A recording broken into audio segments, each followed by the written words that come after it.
This is going to be your single leg soleus sit. We're going to do it up against the wall. We're going to find a nice angle where we get a ton of hit on the calf and soleus. Your quad's going to get a little bit of work too.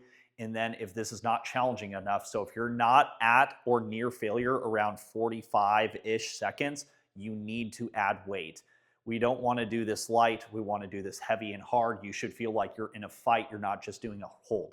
Now, the way it looks with body weight is we're going to go up against the wall. You can use your arms for support. That's not cheating.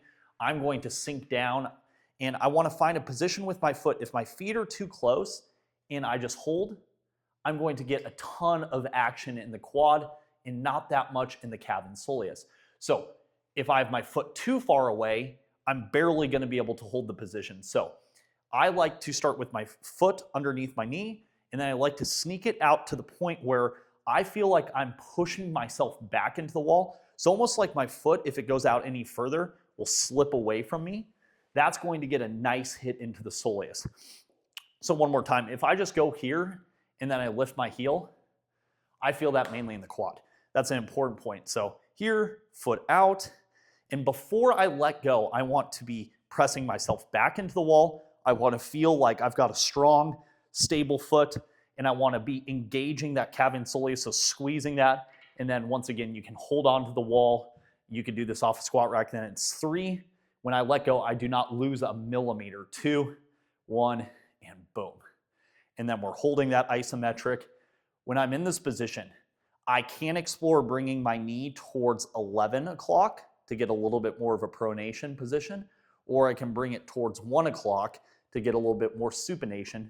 Now, you don't have to continuously move. You can explore, maybe you feel a little bit weaker with a pronated position, or maybe you feel good with your knee towards noon.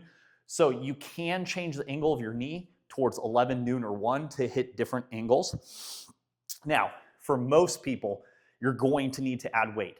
The soleus can take an absolute beating. So if you are not at failure at like 45 seconds, we're going to grab weight. Doesn't matter whether it's dumbbells or kettlebells. Getting into position, I'm just going to go up against the wall. I'm going to squeak down my other legs for support. Then before you let go, you should be locked in. So I'm going to take a few seconds to find that sweet spot where I feel like I'm going to get a massive hit in the calf and soleus, and the quad's going to do some work, but not all the work. So it might take me a second or two to lock in. Then once I feel that, I start squeezing my quad, squeezing my Achilles, squeezing my calf, and then I lock in 3, 2, and then it's a fight. And I'm not just holding, I'm engaging. I'm trying to juice my calf, and my heel is off the ground just a little bit. So you don't have to have an extremely high heel. We just want to hover the heel slightly off the ground. This is going to be your single leg soleus sit. It's powerful, it's awesome, and that's how we get started.